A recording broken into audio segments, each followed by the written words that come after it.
तो हेलो बच्चों, हाय, कैसे हैं आप लोग? आई होप अच्छे होंगे। तो आज की क्लास लाइट के एक और नए कॉन्सेप्ट पे होगी। हम लोगों ने काफी कुछ पढ़ लिया है और पढ़ चुके हैं, आगे आने वाले टाइम पे हम पढ़ते ही रहेंगे। तो आज की class reflective index, that mean what is reflective index, क्या है रिफ्लेक्टिव इंडेक्स क्या छे एंड रिफ्लेक्टिव इंडेक्स किम अस्ति, बस इतनी लैंग्वेज आती है, ठीक है। तो इनके बारे में हम पढ़ेंगे, हालांकि इन सभी लैंग्वेजेस में नहीं, हम सिर्फ यही देखेंगे व्हाट इज रिफ्लेक्टिव इंडेक्स। तो चलो हम स्टार्ट करते हैं, फिगर के थ्रू हम समझेंगे, ओके ठीक है। तो चलिए हम लोग फिगर से सीखते हैं रिफ्रैक्शन के बारे में। Refraction, okay, this is a type of action. यहां हम क्या करते हैं, एक एक्शन कर रहे होते हैं जहां पे लाइट रिफ्रैक्ट हो जा रही होती है। इसमें हम एक इंसिडेंट रे पास आउट करते हैं, एक रे आती है और उसकी एक प्रॉपर्टी की वजह से, मैंने बताया था कुछ प्रॉपर्टीज होती हैं, उस प्रॉपर्टी की वजह से, कौन सी property, the bending property towards the normal, उस प्रॉपर्टी की वजह से ये नॉर्मल की ओर बेंड हो जाती है। क्यों? क्योंकि ये कैसा मीडियम है, मैंने बताया था ये रेयरर मीडियम है ना, रेयरर एयर है ना, तो रेयरर मीडियम रहता है। और ये कैसा मीडियम है, ये डेंसर मीडियम है। तो जब भी लाइट रेयर से डेंसर की ओर एंटर करती है तो उसकी स्पीड कम हो जाती है, डेंसिटी ज्यादा तो स्पीड कम, ओके। और जब वो डेंसर से रेयरर में आती है, एयर यानी रेयरर में आती है, तो उसकी स्पीड भी फिर से वापस बढ़ जाती है या फिर वापस फिर से उसी में आ जाती है। तो हम यहां ये कह सकते हैं कि रेयरर टू डेंसर वो नॉर्मल की ओर बेंड होगी और डेंसर टू रेयरर नॉर्मल से अवे हो जाएगी। क्लियर है? अब कुछ रेज या टर्म्स के बारे में हम देखेंगे, जैसे ये क्या है, ये सारी चीजें मैं समझा चुका हूं, दोबारा मैं बता रहा हूं। इसे बोलते हैं इंसिडेंट रे, इंसिडेंट रे। ये क्या है, ये हमारा है रिफ्रैक्टेड रे, रिफ्रैक्टेड रे, है ना। ये क्या है, ये इमर्जिंग रे है, इमर्जिंग रे। इस एंगल को हम आई बोलते हैं, ये हमारा रिफ्रैक्टेड एंगल आर है और ये ई इमर्जिंग एंगल ई है, ओके। ये एंगल और ये एंगल आप याद रखिएगा इक्वल होता है, यानी angle I is just equal to angle E. और एंगल आर फाइंड आउट करने के लिए हम स्नेल्स लॉ फाइंड आउट करते हैं या स्नेल्स लॉ का यूज करते हैं, जिसको मैं अभी आगे थोड़ी देर में बताऊंगा, तभी रिफ्लेक्टिव इंडेक्स भी हम समझेंगे। तो आप ये ध्यान से एक बार फिर से देखिए, यहां से एक इंसिडेंट रे आती है, नॉर्मल की ओर बेंड हो जाती है और फिर वो जैसे ही रेयर डेंसर जाती है फिर से अवे हो जाती है। आप इसको एक एग्जांपल से समझ सकते हैं, जैसे कि आप ये देखिए, यहाँ पे लेंस भी आपको थोड़ा सा क्लियर हो जाएगा।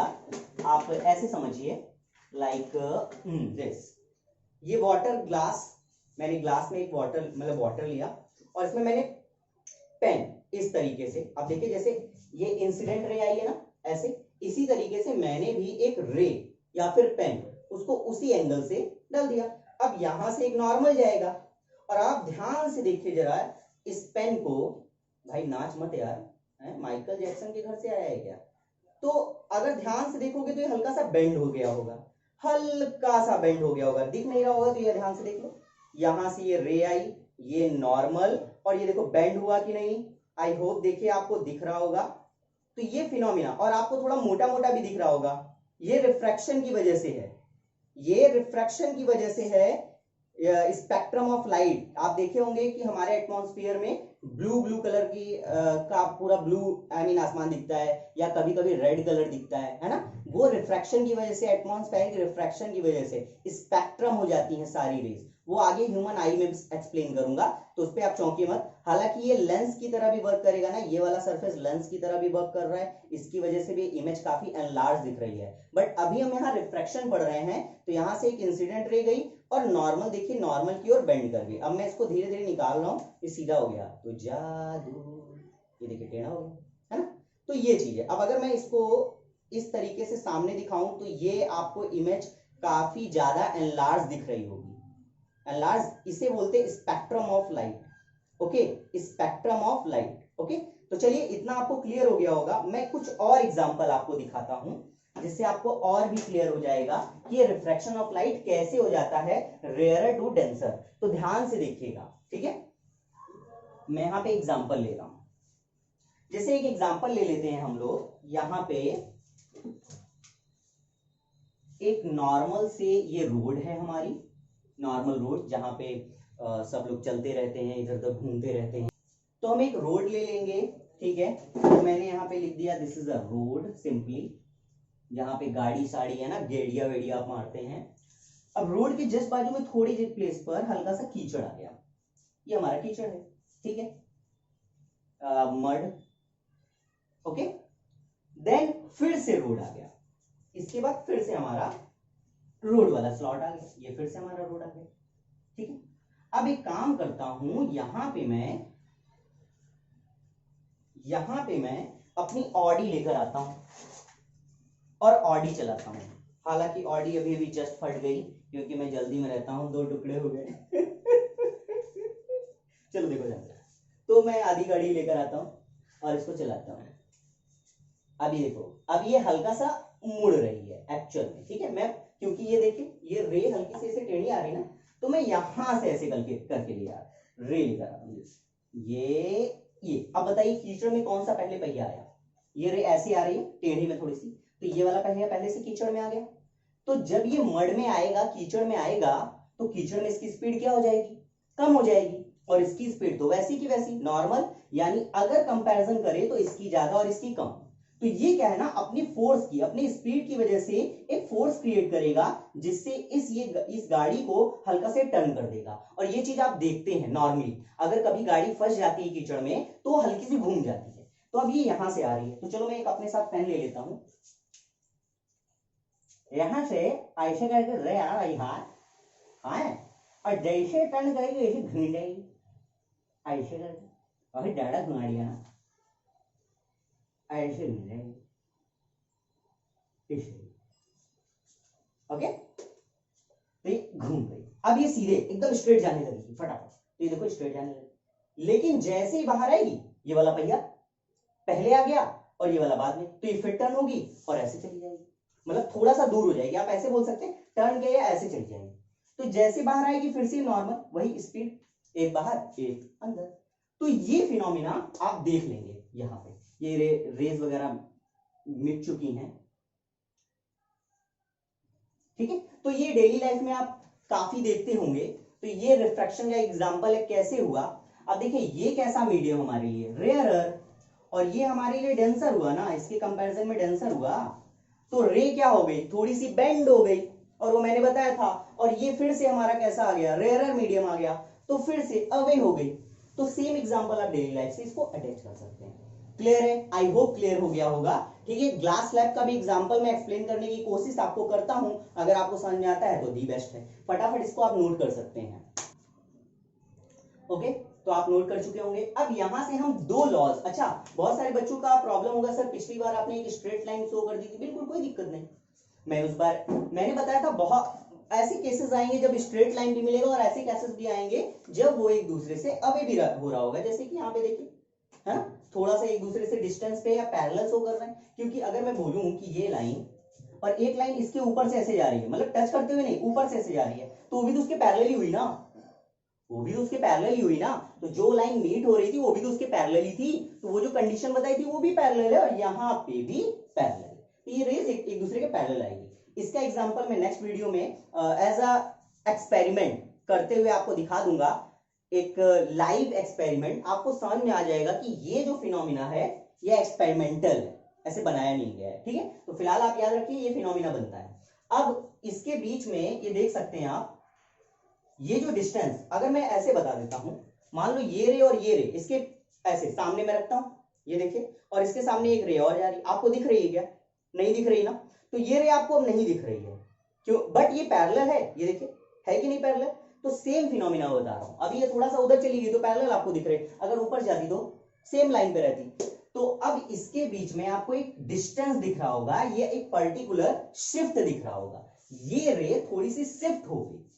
इस शिफ्ट को हम बोलते हैं लेटरल शिफ्ट। क्या बोलते हैं हम? इस शिफ्ट को बोलते हैं लेटरल शिफ्ट। आप याद रखिएगा, बहुत आता है question, what is a lateral shift? So what is a lateral shift? The perpendicular distance between the incident ray and emerging ray is known as what? Lateral shift. क्या बोला? the perpendicular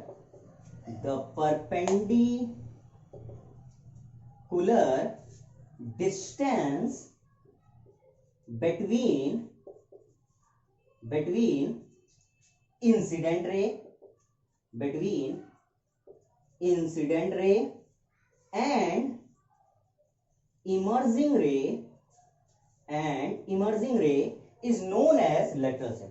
ओके, तो I hope clear हो गया होगा आपको ये भी part, ये बता ही दिया मैंने। अब ये एंगल और ये एंगल एक दूसरे के इक्वल होता है, जस्ट इक्वल। ओके, इसको भी हम प्रूफ करेंगे आने वाले टाइम पे, कभी पूछा नहीं जाता है, बट ऑलवेज याद रखिएगा ये एंगल आई और एंगल ई ये आपको इक्वल मिलेगा, यानी अगर ये 30 डिग्री तो ये 30 डिग्री। बट एंगल आर निकालने के लिए आपको सेकेंड लॉ ऑफ रिफ्रैक्शन, तो अब हम लॉ ऑफ रिफ्रैक्शन पढ़ेंगे। तो फटाफट इतना आप नोट करिए, लेटरल शिफ्ट नोट करिए। ओके, तो अब हम लॉ ऑफ रिफ्रैक्शन देखेंगे फिर से एक बार, रिफ्रैक्शन, और जिसमें आप जानते हैं टोटल 2 लॉज होंगे, ठीक है, जिसमें फर्स्ट लॉ जो होता है, फर्स्ट लॉ वो रिफ्लेक्शन वाले स्टेटमेंट के, फर्स्ट लॉ वाले स्टेटमेंट से ही रिलेट होता है। क्या? The incident ray comma refracted ray and normal, ये रे नहीं होता है ना, and normal lie at the same point, है ना, lie at the same point of the same plane, ठीक है, ऑफ द सेम प्लेन के सेम पॉइंट पे ये इंसिडेंट होता है, ठीक है, लाई होता है। तो आप ये फर्स्ट लॉ हो गया।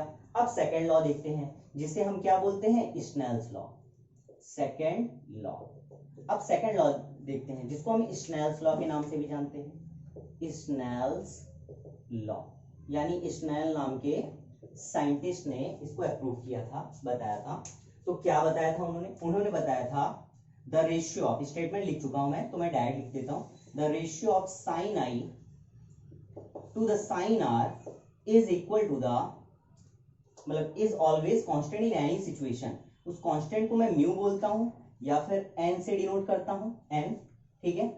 अब ये है क्या, ये म्यू या एन क्या होता है? So here mu is refractive index, और ये भी देखेंगे कि ये म्यू के इक्वल कैसे हो जाता है, ये भी मुझे चेक करना होता है। एक्चुअल में म्यू नहीं होता है, अगर हम ध्यान से देखें तो ये मेरा मीडियम नंबर 1 है ना, एयर, और ये मीडियम नंबर 2 है। तो मेरी जो लाइट रे है वो मीडियम 1 से मीडियम 2 पे एंटर कर रही है, यानी एयर टू वाटर एंटर कर रही है। तो यहां होगा क्या, यहां पे जो म्यू रहेगा वो सेकंड का विद रेस्पेक्ट ऑफ 1, कुछ ये फंडा रहता है, यानी 1 म्यू 2, जिसे हम सिर्फ म्यू से भी डिनोट करते हैं। हालांकि इसको हम देखेंगे या प्रूफ करेंगे बस थोड़ी देर में, ठीक है। तो इतना आप नोट कर लीजिए रिफ्रैक्टिव इंडेक्स तक। तो अब हम लोग रिफ्रैक्टिव इंडेक्स के बारे में देखेंगे, ठीक है। फिगर वही रहेगा, मैंने यहाँ मीडियम 1 और मीडियम 2 रख दिया। मीडियम 1 एयर को मैं बोल रहा हूँ, मीडियम 2 ये हमारे लिए वाटर का है। हम सभी जानते हैं कि एयर में लाइट का स्पीड होता है 3 × 10⁸ मीटर पर सेकेंड, और वाटर में 2 × 10⁸ मीटर पर सेकेंड ये होती है। ओके, तो बात आती है कि रिफ्लेक्टिव इंडेक्स एक्चुअल में होता क्या है। तो nothing, it is a unit of optical density. नहीं समझ में आया तो चलो समझते हैं। यहां मैंने कुछ पॉइंट्स लिखे हैं, like rarer medium and denser medium, और उसको मैंने रिलेट किया है स्पीड ऑफ लाइट। बस आपको यही समझना है कि जो रिफ्लेक्टिव इंडेक्स होता है वो डिसाइड करता है कि पर्टिकुलर मीडियम में उस लाइट की स्पीड कितनी होने वाली है। रिफ्लेक्टिव इंडेक्स ये बताएगा कि इस पर्टिकुलर मीडियम में इस या लाइट की स्पीड कितनी फास्ट या कितनी स्लो होने वाली है। अब यहां देख सकते हैं आप, रेयरर मीडियम में स्पीड ऑफ लाइट कैसी है, फास्ट है, और डेंसर मीडियम में स्पीड ऑफ लाइट क्या है, स्लो। तो यानी यहां पे जो मीडियम है उसकी डेंसिटी वेरी करती है। ये डेंसिटी मास वाली डेंसिटी नहीं है, ये डेंसिटी को बोलते हैं ऑप्टिकल डेंसिटी। इस डेंसिटी का नाम क्या है, ऑप्टिकल डेंसिटी। क्योंकि ये ऑप्टिकल टॉपिक से है इसलिए इस डेंसिटी का नाम है ऑप्टिकल डेंसिटी। तो इस चीज को याद रखिएगा। तो अगर किसी भी पर्टिकुलर मीडियम की ऑप्टिकल डेंसिटी बहुत ज्यादा है तो स्पीड उसकी कम हो जाती है, ठीक है, डेंसिटी ज्यादा तो स्पीड कम। मतलब हम ये समझेंगे कि refractive index is the measuring unit of optical density. तो what is the refractive index? It is a measuring unit of measuring unit of optical density, ठीक है। ऑप्टिकल डेंसिटी को मेजर करने के लिए हम जिस फंडे का यूज करते हैं उसी का नाम क्या है? रिफ्रैक्टिव इंडेक्स, ठीक है। कैसे करते हैं उसको हम थोड़ी देर में समझते हैं, बट आपको इतना क्लियर आई होप समझ में आ गया होगा। तो चलो देखते हैं रिफ्रैक्टिव इंडेक्स। यहाँ पे याद रखना हर एक मीडियम का पर्टिकुलर डेंसिटी हम लेट कर लेते हैं। जैसे इसका डेंसिटी, एयर का डेंसिटी मैंने n1 कर लिया और इसकी डेंसिटी n2 कर लिया। μ1 और μ2 भी कर सकते हो, n1 और n2 कर लिया, सिंपल है, ठीक है। तो वेलोसिटी इसकी कितनी? v1, क्योंकि लाइट की स्पीड है तो c से भी डिनोट कर सकते हो। v1 स्पीड हो गई क्योंकि n1 मीडियम, वन मीडियम के लिए reflective index n1, second medium के लिए reflective index n2, v1 for the first medium and v2 for the second medium. अब v1 को c से भी रिप्रेजेंट करते हैं, यानी स्पीड ऑफ लाइट को c से भी रिप्रेजेंट करते हैं, ये लिखा हुआ है। तो इसको अगर हम रिलेट करें, जैसे एंगल I, सपोज मुझे पता है 30 डिग्री, ये मुझे पता है एंगल I 30 डिग्री है। अब मुझे पता करना है कि ये जो रिफ्रैक्शन हुआ है, ये जो रिफ्रैक्टिंग रे है वो कितने एंगल से मुड़ गई या फिर कितना एंगल बना रही है नॉर्मल। अगर मुझे ये पता करना होगा तो हम क्या यूज करेंगे? स्नेल्स का लॉ, कुछ इस तरीके से। कैसे, किस तरीके से, हम ये देखते हैं। हम यहां देखेंगे पहला v1 अपॉन v1 और उसके लिए साइन 30, ये एक्चुअली में स्नेल्स लॉ है ये वाला, ठीक है। वो तो बनाया हुआ है, एक्चुअल रिजल्ट है, बट यहां हम देखेंगे जो कॉन्सेप्ट है वो यहां से आया है। तो sine i, v1 upon sine i is equal to v2 upon sine r, okay. v1 को हम और क्या लिख सकते हैं? c लिख सकते हैं, और इसकी वैल्यू मुझे पता है, और साइन i मतलब 30 डिग्री, और v2 भी मुझे पता है, और साइन r। अब अगर मुझे साइन r पता करना है, ये मुझे अगर फाइंड आउट करना है, तो मैं इजीली फाइंड आउट कर सकता हूं। कैसे? मुझे c की वैल्यू पता है, मुझे c की वैल्यू पता है। कैसे पता है? ये देखिए 3 इंटू 10 टू द पावर 8। मुझे v2 की वैल्यू भी पता है, ये देखिए 2 इंटू 10 टू द पावर 8। और साइन 30 की वैल्यू आप जानते हैं क्या होता है? 1/2। साइन 30 की वैल्यू आप जानते हैं 1/2 होता है। तो 3 वैल्यू पता है, एक अननोन है, क्रॉस मल्टीप्लीकेशन, डिवाइड और आंसर, है कि नहीं? तो यहां से आप साइन r जो है वो इजी वे पे फाइंड आउट कर सकते हैं स्नेल्स लॉ की मदद से, ओके। तो हालांकि ये एक और आपको नई चीज पता चली कि स्नेल्स लॉ को इस फॉर्म में भी राइट कर सकते हैं, बट हम प्रूफ करेंगे तो और देखेंगे। अभी फिलहाल हम देख लेते हैं कि रिफ्लेक्टिव इंडेक्स का और किससे रिलेशन होता है। तो थोड़ा सा और ध्यान से देखिएगा, ये आपको आई होप क्लियर हो गया होगा, तो मैं इसको इरेज कर रहा हूं। तो चलिए देखिए, मैंने क्या बताया कि अगर हमारा मीडियम रेयरर होगा तो लाइट का स्पीड बहुत फास्ट होगा। मतलब ये कह सकते हैं डेंसिटी क्या? रेयरर डेंसिटी का मतलब डेंसिटी कम, डेंसिटी कम तो स्पीड ज्यादा, है ना, क्योंकि एयर की डेंसिटी वाटर की डेंसिटी से कम होती है ना। Density of air is greater than density of what? Density of water, है कि नहीं? इसकी डेंसिटी आई मीन ग्रेटर क्यों? लेस। एयर की डेंसिटी कम और वाटर की डेंसिटी ज्यादा, तो इसमें जो स्पीड है, एयर में जो लाइट की स्पीड है वो क्या होगी? ज्यादा होगी। किससे? वाटर से। तो v1 always greater than, sorry यार, v1 always greater than v2। तो एक बात मुझे क्लियर हो गया कि डेंसिटी पर स्पीड मैटर करता है या वेरी करता है। तो यहां से मैं एक कॉन्सेप्ट निकालूंगा, क्या? द रिफ्लेक्टिव इंडेक्स, क्योंकि रिफ्लेक्टिव इंडेक्स ही मैटर करता है मीडियम के लिए। तो द रिफ्लेक्टिव इंडेक्स n और म्यू या फिर n is inversely proportional to the velocity of the light, ठीक है, इन एनी मीडियम। ठीक है, क्लियर हो गया? ये आपको क्लियर हो गया होगा। क्या reflective index is inversely proportional to the velocity of the light in particular medium. क्योंकि मैंने बताया कि जैसे आपका इंडेक्स क्या होगा, ज्यादा होता जाएगा, जैसे डेंसिटी ज्यादा तो इंडेक्स ज्यादा। तो यहां पे एक कॉन्सेप्ट और बना सकते हैं, इधर लिख देता हूं मैं कि density is proportional to the N, है ना, कि रिफ्लेक्टिव इंडेक्स डेंसिटी पे डिपेंड करता है। डेंसिटी कम, रिफ्लेक्टिव इंडेक्स कम, डेंसिटी ज्यादा, रिफ्लेक्टिव इंडेक्स ज्यादा। तो डेंसिटी और रिफ्लेक्टिव इंडेक्स एक साथ वैरी हो गए, और डेंसिटी से या रिफ्लेक्टिव इंडेक्स से मैंने वेलोसिटी को मैच करा दिया। यहां अगर डेंसिटी कम तो वेलोसिटी ज्यादा, डेंसिटी ज्यादा तो वेलोसिटी कम, क्योंकि इनवर्सली प्रोपोर्शनल है। इस चीज को, इस कॉन्सेप्ट को याद रखिएगा कि द रिफ्लेक्टिव इंडेक्स, यहां लिख देता हूं मैं रिफ्रैक्टिव, यहां पे लैक्टिव लिख दिया होगा, सही तो है। Refractive index is inversely proportional to the velocity। Okay, तो आई होप क्लियर हो गया होगा। इसे फटाफट नोट कर लीजिए, अगर नहीं आया तो बताइएगा। ठीक है, तो इतना आई हो आपको क्लियर हो गया होगा। अब मैं वो लास्ट वाले कॉन्सेप्ट को यहां लिख देता हूं, and reflective index is inversely proportional to the v। ठीक है, अब मैं एक काम करता हूं, n1 के लिए इसकी वैल्यू देखता हूं। n1, तो n1 प्रोपोर्शनल हो जाएगा 1/v1 के, और n2 हो जाएगा प्रोपोर्शनल टू 1/v2 के। ठीक है, तो अगर मैं इनको डिवाइड कर दूं तो मेरे पास फ्रॉम इक्वेशन नंबर 1 और इक्वेशन नंबर 2 से कुछ ये रिलेशन मिलेगा। क्या?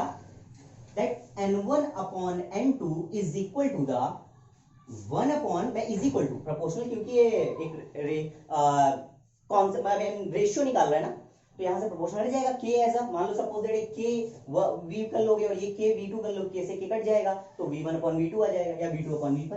तो ये हो गया 1/v1/1/v2, v2 ऊपर गया तो बना क्या, v2/v1। ठीक है, तो n1/n2 की वैल्यू हमारे पास क्या आ गई, v2/v1। तो मैं इसको भी लिख देता हूं, ये भी एक मेरे पास फॉर्मूला बन गया, n1/n2 is equal to v2/v1। ठीक है, अब इससे पहले मैंने एक फंडा या कॉन्सेप्ट बताया था, क्या, दैट v1 ये स्नेल्स लॉ मैंने एक्चुअल बताया था, v1/sin i is equal to the v2/sin r। यही बताया था कि नहीं? हाँ, v1/sin i is equal to v1/sin i v2/sin r। अगर मैं इसको क्रॉस करूं, मतलब sin i को इधर लाऊं और v2 को इधर लाऊं, तो ये बन जाएगा। एक काम करता हूं, sin i को इधर लेकर जाता हूं, तो यहां बचा v1, और v2 को इधर लेकर आता हूं, तो v1/v2 कुछ ये फंडा बन जाएगा, v2 आ गया इधर और sin i चला गया उधर। ओके, तो ये बन गया sin i upon sin r, कुछ ये बन जाएगा, बनेगा कि नहीं? इसको मैंने इक्वेशन नंबर 3 कर लिया और इसको इक्वेशन नंबर 4। क्लियर है? मेरे पास आ गया sin i upon sin r is equal to v1/v2। अब देखिए v1/v2 की वैल्यू यहां से आप निकाल सकते हैं, निकाल सकते हैं कि नहीं? बस इसको रिवर्स कर दीजिए, मैं इसको हटाता हूं, इसको सही ऑर्डर में करता हूं। यहां हो जाएगा उल्टा करके, रिवर्स कर दीजिए, तो ये आएगा n2/n1 is equal to v1/v2, है कि नहीं? ये बन गया आपका इक्वेशन नंबर 3 और इक्वेशन नंबर 4। अब इसको आप क्या कर देंगे, दोनों के यूज करेंगे, यहां से v1 और v2 की वैल्यू पुट कर देंगे, तो sin i upon sin r की वैल्यू क्या आ जाएगी, n2/n1, यानी reflective index upon of second medium to the respect with the respect of medium 1। यही एक्चुअल में क्या है, स्नेल्स लॉ, n2/n1। तो फिर भी मैं यहां पे बता देता हूं यूज करके, इसको मैं इरेज कर दे रहा हूं, इसका अभी कोई काम नहीं है। ठीक है, तो चलिए ध्यान से देखिएगा, यहां पे from equation number 3rd and 4th, sin i upon sin r is equal to क्या हो जाएगा, v1/v2 की वैल्यू आप पुट कीजिए यहां पे, तो ये हो जाएगा n1/n2, जिसको आप शॉर्ट में लिख सकते हैं n12, ऐसा लिख सकते हैं। याद रखिए, n उल्टा हो गया, ये n2/n1 है, n2/n1। इसका मतलब ये हुआ reflective index of second medium with respect to 1। क्या है मतलब, रिफ्लेक्टिव, ये देखिए इमेज देखिए, ये रे आ रही है सेकेंड मीडियम में, सेकेंड मीडियम में आ रही है ना, तो ये हो गई हमारी सेकेंड मीडियम और ये हो गई फर्स्ट मीडियम। तो reflective index of second medium, क्योंकि ये तो एयर है, ये तो एयर है, तो रिफ्लेक्टिव इंडेक्स वाटर वेरी करेगा ना, तो reflective index of second medium with respect to one, यानी विथ रेस्पेक्ट टू एयर, इसको ऐसे रीड करते हैं, reflective index of second with respect to one. Okay, जैसे मान लो मैंने दे दिया n21, उल्टा दे दिया, इसका क्या मतलब हुआ, reflective index of one with respect to, reflective index of one with respect to. Clear? तो आई होप इतना आपको क्लियर हो गया होगा, और आप ध्यान से देख सकते हैं ऐसे आया स्नेल्स लॉ, ये लंबा प्रोसेस है पूरा, ठीक है। ओके, सो इसे फटाफट आप पॉज करके नोट कीजिए। ओके, तो यहां से एक चीज और आप याद रखिएगा कि हम एक रिलेशन और बना सकते हैं, that sine i upon sine r is equal to n2 by n1 और v1 upon v2, v1 upon v2, where v1 is the speed of light and v2 is the speed of the medium, ठीक है, sorry, speed of the light in any medium, speed of the light in any medium। तो I hope इतना clear होगा, इसे भी आप फटाफट note कीजिए पॉज करके। ठीक है, नोट हो गया? चलिए, तो अब हम आगे चलेंगे, हम इसके और भी बहुत सारे फॉर्मेशन देखेंगे, या और भी बहुत सारे टर्म्स देखेंगे कैसे और लिख सकते हैं इसे, या एग्जाम में किस तरीके से लिख के आ सकता है हमारे। ठीक है, ये टॉपिक बहुत इंपॉर्टेंट है, तो थोड़ा सा लंबा खींच रहा हूं मैं, और स्पेशली इसको मैंने एक अलग वीडियो में बनाया हूं। ठीक है, तो हमें रिफ्लेक्टिव इंडेक्स कुछ इस तरीके से दिया जा सकता है, लाइक ए म्यू जी। क्या है इसका मतलब? इसका मतलब ये हुआ एयर टू ग्लास। क्या मतलब हुआ? Air to glass. समझ में? और कैसे पढ़ सकते हैं? The reflective index of glass with respect to air. Air to glass कर सकते हैं, और कैसे? The reflective index of glass with respect to a. अब हमारा फॉर्मूला क्या होता है? n1 n2, यानी reflective index of second with the respect of one, और इसको हम यहाँ पे फॉर्मूला राइट कैसे करते हैं? n2 by n1, ऐसे करते हैं ना। अभी आप देखिए, अभी जब पीछे आप देखिए तो n2 by n1 मैंने लिखा था, और v1 upon v2 लिखा था। तो 1 n2 को मैं कैसे लिख सकता हूँ? Second medium upon first medium. ऐसे यहां पर भी सेकंड मीडियम यानी ग्लास, और अपॉन में फर्स्ट मीडियम यानी एयर, आप ऐसे भी लिख सकते हैं। ओके, तो आई होप इतना क्लियर हो गया होगा आप लोगों को। और भी देखेंगे हम इसके फंडे। हाँ, जैसे कि मैंने लिख दिया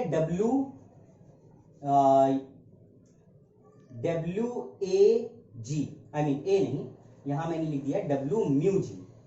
इसका क्या है? Water to glass. इसका क्या मतलब हुआ? वाटर टू ग्लास, यानी मेरी जो रेज है ना, लाइट की रे, वो वाटर से ग्लास पे जा रही है, वाटर से ग्लास पे एंटर कर रही है। तो उसके लिए फॉर्मूला पहले G फिर W।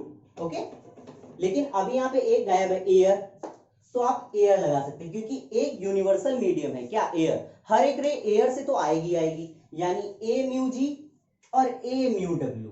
तो ये फॉर्मूला याद रखिएगा। ओके, ये फॉर्मूला है एक्चुअल में डब्ल्यू म्यू जी का, ए म्यू जी अपॉन ए म्यू डब्ल्यू। क्लियर? इसको आप उल्टा भी कर सकते हैं, जैसे मान लीजिए ग्लास टू वाटर दे रहा है, तो क्या करेंगे? तो आप करेंगे पहले water with the respect to air, with the respect to air. ठीक है, water with respect to air and glass with respect to air. Okay, तो ये भी एक फॉर्मूला है। ठीक है, ये बहुत सारे मैंने और फॉर्म्स लिख दिए, पॉज करके नोट कीजिए। चलो, नेक्स्ट आपका पॉइंट है एब्सोल्यूट रिफ्रैक्टिव इंडेक्स। ये क्या चीज है? ये आपको और ज्यादा ह्यूमन आई में मिलेगा जब आप एटमॉस्फेरिक रिफ्रैक्शन पढ़ेंगे। अभी आप फिर भी समझ लीजिए, नहीं तो वहां आपको नहीं समझ आएगा। ये हमेशा विद रिस्पेक्ट टू वैक्यूम होता है। जैसे हम देखते थे एयर विथ रेस्पेक्ट, जैसे वाटर का विथ रेस्पेक्ट टू एयर, ऐसे देखते थे, ये वाटर का एयर के रेस्पेक्ट में। तो अगर यहां पे एयर की जगह पे वैक्यूम आ जाए, वैक्यूम मतलब स्पेस वैक्यूम हुआ ना, जो हमारा स्पेस है वैक्यूम हुआ, वहां से जब लाइट रे फर्स्ट एंटर करती है हमारी एटमॉस्फेरिक में, एटमॉस्फेयर में, तो एयर रहता है, तो वैक्यूम से एयर में डायरेक्ट एंटर करती है। अगर मान लो वैक्यूम से डायरेक्ट किसी मीडियम में करे, मतलब डायरेक्ट वाटर में हम लेकर आए, या ग्लास में डायरेक्ट लेकर आए, तो फिर क्या होगा? तो उसे बोलते हैं एब्सोल्यूट रिफ्रैक्टिव इंडेक्स। मतलब the refractive index of any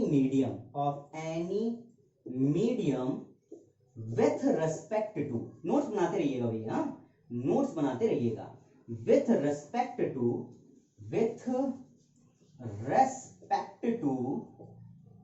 respect to the vacuum, then this phenomena is known as absolute refractive index. तो आई होप क्लियर हो गया होगा इतना, इसे भी फटाफट नोट कर लीजिए, वैक्यूम के रेस्पेक्ट में होता है। ठीक है, तो चलो हम लोग इस कॉन्सेप्ट को एक न्यूमेरिकल समझते हैं, कैसे हम उसको यूज करेंगे। उसके पहले आप कुछ इंफॉर्मेशन याद कर लीजिए माइंड में, रिफ्लेक्टिव इंडेक्स से रिलेटेड। जैसे रिफ्लेक्टिव इंडेक्स सबसे ज्यादा किसका होता है और सबसे कम किसका होता है, तो याद रखना रिफ्रैक्टिव इंडेक्स ऑफ वाटर ये सबसे कम होता है, इज लोएस्ट, सबसे कम होता है। कितना होता है, ये होता है लगभग 1, अप्रॉक्स में 1, यूनिट कोई नहीं होती, पहले ही मैं बता चुका हूं रिफ्लेक्टिव इंडेक्स की, 1.003 के करीब होती है। ठीक है, और सबसे ज्यादा होता है डायमंड का, और डायमंड का सबसे ज्यादा होता है। ओके, ये चीज आप याद रखिएगा। डायमंड का लगभग 2.5 2.4 टू एग्जैक्ट होता है, यानी आप 2.5 बोल सकते हैं। तो ये है डायमंड का रिफ्लेक्टिव इंडेक्स। सबसे ज्यादा डायमंड का होता है क्योंकि सबसे हार्डेस्ट एलिमेंट है, आप जानते हैं। तो अगर वो हार्ड है तो डेंसिटी भी ज्यादा, डेंसिटी ज्यादा तो सिंपली उसकी स्पीड लाइट की क्या होगी, कम हो जाएगी। तो रिफ्रैक्टिव इंडेक्स क्या हो जाएगा, आई मीन समझ गए आप। ठीक है, तो ज्यादा हो जाएगा क्योंकि कम उल्टा होता है ना, लाइट की स्पीड कम तो रिफ्लेक्टिव इंडेक्स ज्यादा, तो यहाँ पे लाइट की स्पीड ज्यादा तो रिफ्लेक्टिव इंडेक्स कम। तो कॉन्सेप्ट आप समझ गए होंगे, मैंने यूनिवर्सिटी बोर्ड में बता ही दिया था। तो इसे भी आप नोट कर लेंगे। इसके बाद हम क्वेश्चन देखते हैं, तो चलिए ध्यान से इसे नोट कर लिया। ओके, तो ध्यान से देखिएगा। ठीक है, सोल्यूशन में करता हूं। Calculate the angle of incident, मतलब मुझे फाइंड आउट करना है एंगल आई। ओके, एंगल आई मुझे फाइंड आउट करना है। Light ray incident on the surface on a plastic slab of the refractive index. यहां पे प्लास्टिक स्लैब का रिफ्रैक्टिव इंडेक्स दे रहा है √3, मतलब 1.732। तो मुझे दे रहा है एक्चुअल में म्यू की वैल्यू। अब वो एयर टू प्लास्टिक स्लैब आया होगा, वो नहीं बोल रहा, बस म्यू दे रहा। और हमने स्नेल्स लॉ में क्या पढ़ा था, sine i upon sine r simply mu, ये पढ़ा था। फिर μ2 अपॉन μ1 हो तो बाद में हम करेंगे। यहां पे म्यू की वैल्यू मुझे दे रहा है √3। फिर देखो आगे दे रहा है if the angle of refraction, यानी एंगल आर की वैल्यू क्या दे रहा है, 30 डिग्री। तो यहां राइट करेंगे by Snell's law. By Snell's law क्या कहते हैं, स्नेल्स लॉ ये बोलते हैं sine i upon sine r is equal to mu, है ना। साइन आई मेरे को वैल्यू नहीं पता, मैं यहां लिख देता हूं, ये हो जाएगा साइन आई अपॉन में आर की वैल्यू पता है 30 डिग्री और म्यू की वैल्यू भी पता है √3। नेक्स्ट साइन आई ऐसा ही रहेगा अपॉन साइन 30 का वैल्यू 1/2, ठीक है, ट्रिग्नोमेट्री आप पढ़ चुके हैं, इज इक्वल टू √3। इसको उधर आप लेकर जाएंगे तो 1/2 का मल्टीप्लाई होगा, तो sine i is equal to हो जाएगा √3 इंटू 1/2, मतलब sine i is equal to √3/2। अब ये बताइए कि √3/2 साइन में किसकी वैल्यू होती है, 60 की, मतलब हुआ sine i is equal to sine 60। तो साइन से साइन एलिमिनेट हो गया, आई की वैल्यू क्या आ गई 60 डिग्री, तो मेरे पास आई की वैल्यू 60 डिग्री मिल गई, हो गया, दैट्स इट, ये आपका एंगल। तो बस आज की क्लास इस पे ही रहेगी, बहुत ही धांसू क्वेश्चन भी हम कर चुके हैं। ठीक है, पूरा अच्छे से 2-3 बार रिवीजन करके इस क्लास को आप देखिएगा, मजा आए तो लाइक कर दीजिएगा। ठीक है, तो बस पढ़ते रहिए और अपने इस टाइम को यूज करिए। ठीक है, आज के लिए इतना ही, फिर मैं नई क्लास में मिलूंगा शायद एक नए कॉन्सेप्ट में या एक नए चैप्टर में। तब तक के लिए बाय।